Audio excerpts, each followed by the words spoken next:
Assalamu alaikum. This is Faham Atir from Bachelor's of Engineering in Mechatronics 5A, and today I'm going to show you a simulation on the software that is going to be related to the Zumo robot. So basically what a Zumo robot is, it is a line following robot that is going to follow any line or a path or a maze that you have given to it, and it is going to continue on it until or unless it goes till the end point. So if I basically run this Zumo, so over here you have the robot, and then the additional task that was given to us was the SD data card login. So what happens is that whatever direction has been taken by our Zumo over here, it is going to be recorded in this SD card, so it can be later viewed that what has been done by our robot. So you have the virtual terminal here, which is basically the SD card's data logging system.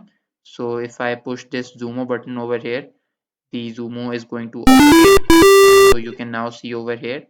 So you can see that as it takes left, then again left, then all of the data over here, it is being recorded into this SD card, like the left, then it goes back, and then it keeps going on straight, and you have the identification of straight as well on an intersection. So basically it is going to follow every line, but on a line when it sees that it needs to go straight, like at an intersection like you have in a regular car, it is going to give you straight or left or right, and back is in the case for the sense where you don't have a line and the robot doesn't have anywhere to go. So over here basically we have six sensors on this Zumo robot, and the output that is being controlled is through two motors that are connected to it on the left and the right hand side. And then at the end you can see when the robot reaches its target, all six of its sensors are reading something, and that is the point where it is going to stop. So basically it does not have any line over here, it does not have any turn or any u-turn to make. So when it reaches its obstacle, in case over here we have a black box that is indicated by an X over here, so when it reaches this box it is going to stop right there. So if we look at its simulation or the circuit, then it is pretty simple. You can easily get it from the Proteus system as well. The only additional task that was done here was the SD card over here, and it has been simply for the MOSI, the MISO, which is basically connected over here. So in the Arduino Uno, and they are further connected to the input output 11, 10, 12, and 13, which are basically connected over here at the port B. At first, when I tried to implement this simulation, then my Zumo robot would actually just it would like go around in circles at the very start of it. So what happened is that the pins that are connected over here, I actually mistakenly happened to overlap them with the pins and the ports over here. So that is why I was having issues on that. So this was just a simple simulation of the Zumo robot. Over here you have the source code that has been loaded into the Arduino Uno. I'm going to explain it in a little bit, and here it is the project notes, which I was telling you about, that how it is going to record data.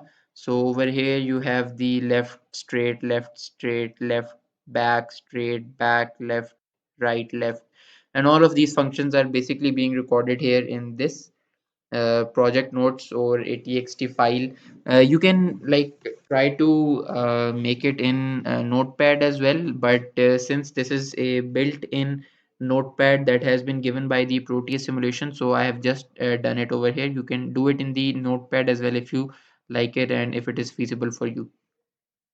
So moving on to the source code for this Zumo simulation. First of all, we have included all of the header files The header files are exactly mentioned over here. You can see the QTR sensor, the QTR, Zumo motors, buzzers, push button. All of this has been indicated over here. So basically, at the start, we have the website from which we have taken the path. So this is actually the path which has been taken by us from the web. And if you want the link, then that link has been provided like right here. We have included that in our code. Then we just have the simple commenting of what the robot is going to do. It first calibrates the sensor. So that is why in the start, if you see over here, like when the robot takes its place, like how you can see over here, it is going left, right, left, right. So basically that is its calibration to see how thick the line is and where it needs to start. So basically first it is going to initialize itself, and then it is going to further work ahead. Then you just simply have the loops. You have the solve maze, and in which it is going to find out if it is going to go left or right or straight or come backwards in a U-turn. And basically, it is just going to follow the line. Then you just have a small description of all the variables for the speed, for the sensors, and whatever things you are going to use in the code up ahead. So I have tried to comment the code as much as I can in order to have a good description for both the audience and as well as the instructor too. So first of all, you have the sensor threshold. We have defined that to be 300. This is basically the reading that is going to be taken by the sensor in order to decide if it is over a black line or if it is either over a blank spot. Like you have seen in the maze over here, you have the black line or either you have the white spots. So this threshold value is actually the frequency range that is going to determine um, if it is on the line um, or the blank space. This actually has a very greater effect when you are talking in terms of hardware, because the IR sensors which are generally used, they need to be calibrated very carefully in order to get this threshold value. So in that we actually just define it to our own requirement with the help of the potentiometer that is attached to it. However, over here we have just since this is a simulation based project, so we have just actually given the threshold value over here. So next you have the above line. This is the variable that is going to determine whether the sensor is above the line or not. So basically you can see if the value taken by it is going to be greater than 1, that means that it is above the line, like on the line, and if it is less, then it means it is on a blank space. Then you have the speeds for your motors. You have the turn speed. This is actually the speed that is going to be followed by the robot in order to execute a turn. So this is the turning speed. Then you have the speed. This is the straight line speed that is going to be followed by the robot when it needs to move straight, and it is neither moving left or right, and neither it is going backwards or taking a U-turn. So this is the straight line speed, and this is the turning speed or the U-turn speed, you can say, which has been defined for the robot. Both of them have been set exactly to 200. Then you have the thickness of your line. It is exactly to be 0.75 in terms of inches. And then over here, this is basically a description of the Zumo robot, that the um, you can say that the line over here, which is right here, the line that is accommodated by the Zumo robot, it is not going to be in terms of inches, rather than it is going to be in Z unit. So basically this Z unit is approximately, this is the value for each uh, inch. So like if you're supposed to multiply it, so you can get the answer and the value from here. So you have basically just defined that the value is going to be in terms of Z units.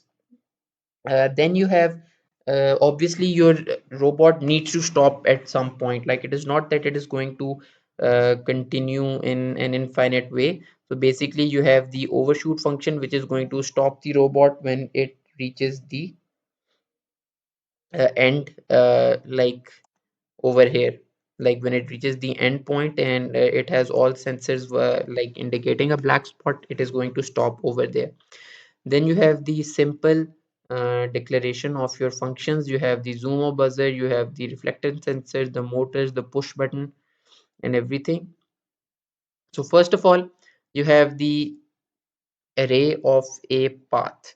So basically this is for the purpose of your SD card over here. All these values that need to be stored, these are actually stored in this array, and initially it has been defined to be 0. And as your robot is going to take turns like left, right, and whatever turns it is going to take, so all of these are going to be stored in this array. Then you have created your file in which it is going to store all the values that are given by the Zomo sensor, and which are getting logged into the SD card. So moving upon into your setup, you have the Zumo test print. Then you have your sensors indicating that you have 6 sensors in total. Like if it was not already clear, then I would like to indicate it to you over here. Like over here you can see that these are 6 sensors: 1, 2, 3, 4, and in the middle you can see that they're having some sort of light on them, like there are 2 sensors in between. So in total you have 6 sensors for this Zumo robot. So that is why we have indicated 6 sensors over here. And then you have the short count and the last status and the turn direction. What these are, I'm going to explain it further ahead in the code when they are being used. Then you have the buzzer play. This is just the code for your buzzer, like the sound it makes. I hope it is I'm able to like record it in this simulation. So like the sound that it makes, basically it is the code for that, or a value you can say. Then you have the reflected sensors. Basically it all the sensors are going to read a value from the line that is in front of it. Then you have the motor set speed at the start. Obviously when your robot is not going to move, it is going to be 0. Then you have a delay of 500 milliseconds uh, in order for the robot to gather its stuff. And then you have the digital write high on the 13th pin. So basically this indicates that it is going to be an output, and then it gives the button weight. So over here you can see that whenever we want to run the Zumo, we have to work on, like we have to click this button, and then the Zumo is going to take place. So that is why whenever we need to run our Zumo robot, we need to click the button. Then you have the directions. um, so this is just for the starting phase, like it is going to rotate clockwise, and then it is going to rotate anti-clockwise in order to calibrate itself. Then it comes to the count over here, as I said, that this count over here. So what happens is that when you have this loop, it is not going to fall into this loop unless or until the count value has been uh, like if it is less than 2, then it is going to come into this loop. Otherwise it is not going to. So inside this loop you have the calibration, you have the reading of the line with the help of your sensors, and then obviously you have your turn direction. So if it is less than 0, then it is going to affect the rightmost sensor. Like if I run the simulation again, you can see over here, then the rightmost sensor, which happens to be this one, this is going to be affected. And for the next loop, the leftmost sensor over here, this one is going to be affected. So if I go back to the code, first of all you have the fifth sensor, which is the rightmost sensor, and then you have the zeroth sensor, that is going to be the leftmost sensor. So after that, you again initialize your count and last status to be 0. And at the start, you just need to give your robot a bit of a push. So basically, you have a little bit of turning left, and then you have the motor set speed to 0. So basically, like if I bring this up again, so from this point, it just takes a left a little bit towards here, and then you have turned the motor set speed to 0. So basically, when the robot is not moving and it has shifted its position from here to here, it is again going to ask where it is, like where the line is. So it comes back here and over here, then he sees that the line is longer over here, then it goes back up here. So it is going to keep moving like this, and it is going to calibrate itself off before it is going to start. So that is what is going to happen here. When the Zumo has finished calibrating, you have another buzz play, you have the pin modes on the output, and you're done with the calibration over there. Then you have the void loop. This is basically the loop that is going to be continued over and over again for your Zumo robot. So at the start, you have the solve maze. This is a function that is later described over here, I believe. Yes, the solve maze, I'm going to explain that function later on as well. Then you have the buzzer play, obviously, that after it has solved the maze, it is going to give a buzzing noise that it has completed its maze. Then, in order for the Zumo to start again, you wait for the push button. So basically, you just push the button, and the Zumo is going to reset itself at the starting point, like it reaches here, and then you press the button again, and it can go back here, and it is going to start all over again. So again, it is going to calibrate itself and everything, and again, it is going to make a buzzer noise, and it is going to continue all over again until the time you keep pressing this button. So next you have the void turn, like how the Zumo robot is going to make its turns. So initially, as I have said it before, your count and last status are again 0. You have declared your sensors that are in total a number of 6. Then you have the switch case scenario, that where your robot is going to move. So at the starting, you have the case L, the case B. This is basically left. This is back.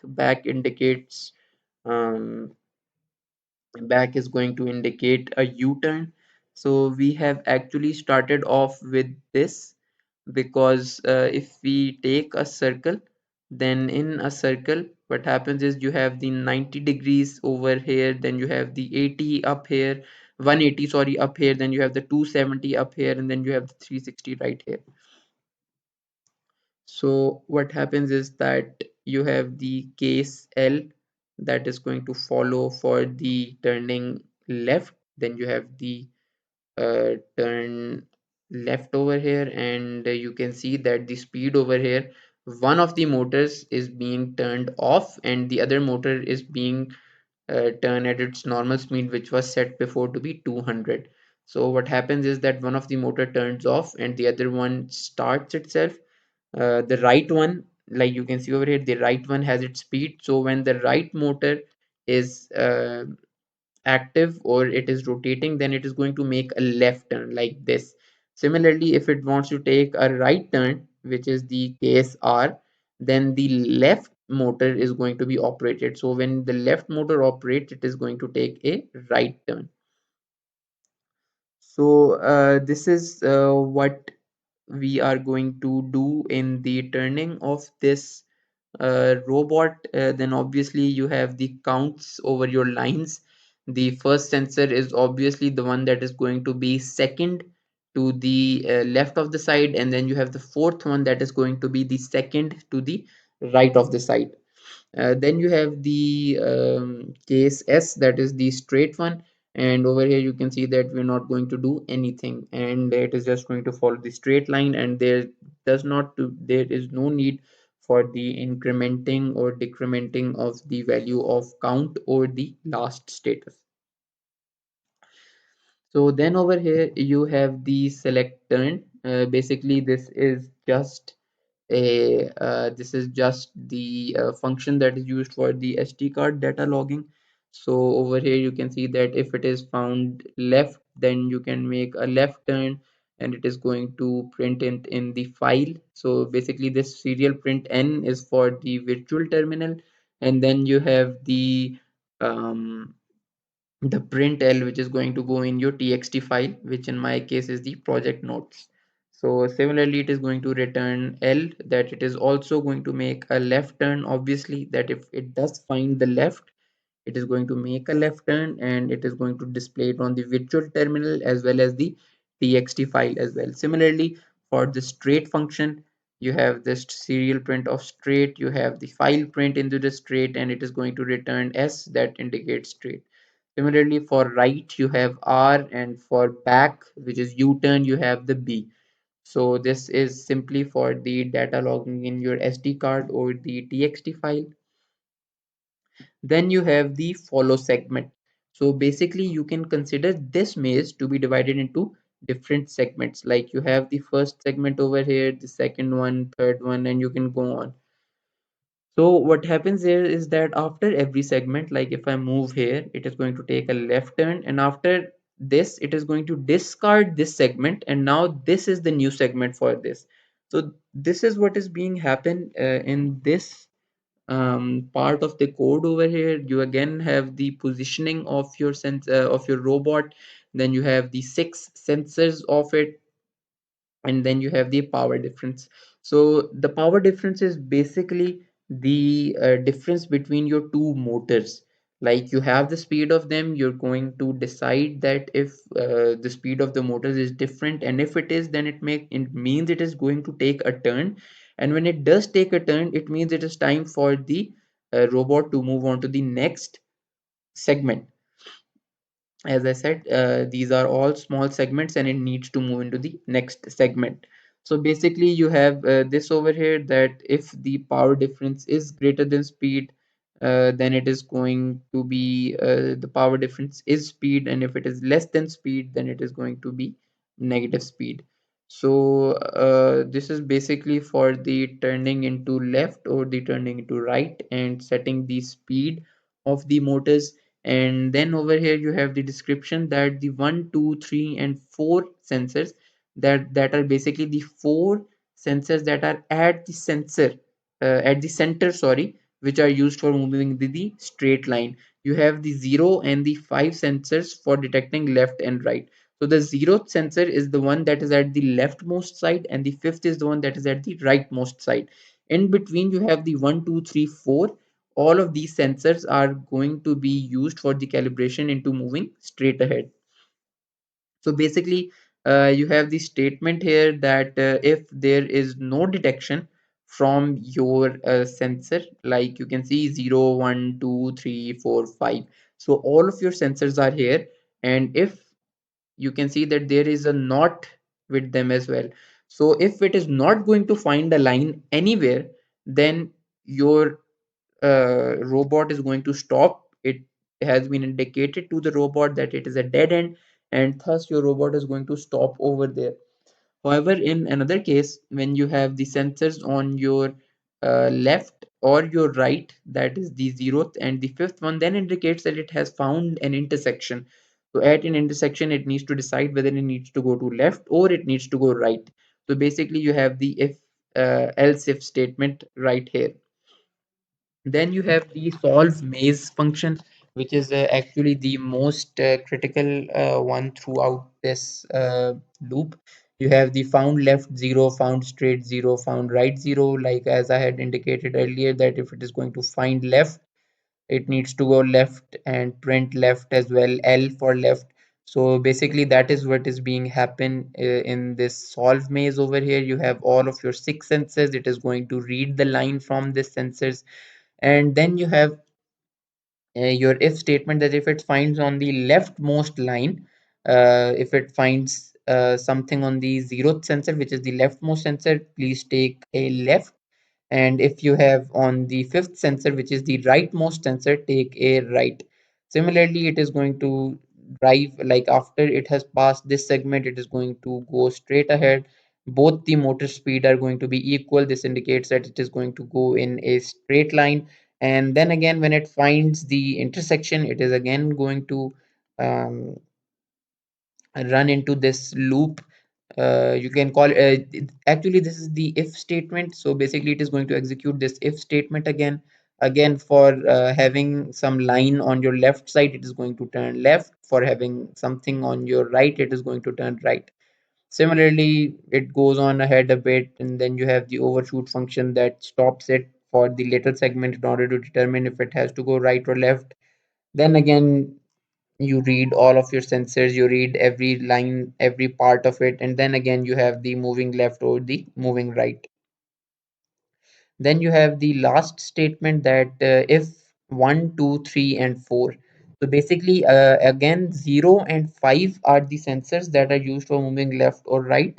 1, 2, 3, and 4 are the center sensors that are used for moving straight. So if line is found on any of these, you have the or statement. So if any line is found on either of these, your function, your robot is going to move straight.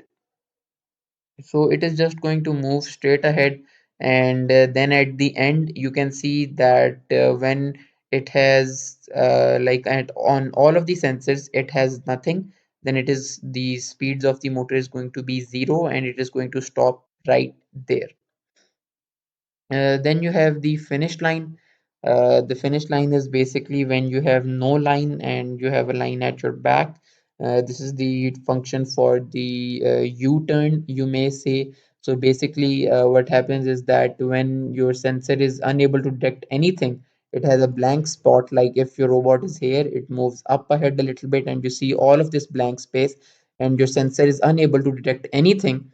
Your path is going to follow the B function. The B function is basically the turning back, and it is going to like turn back, like take a U-turn, and then it is going to like come down like this, and then it is simply going to like move straight forward until it finds another intersection. And this is the same function and the same algorithm that has been explained over here in the turnings of the function. At the end, you have just your simplifications of the path. As I had said already, when in a circle, you have the 90-degree.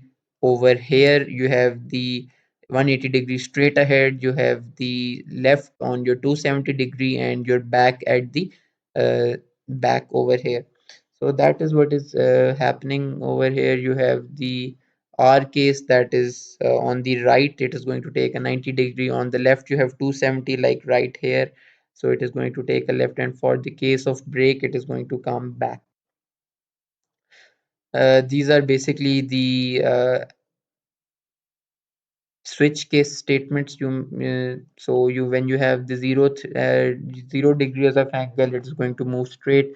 For 90 degrees, as said before, it is going to take a right.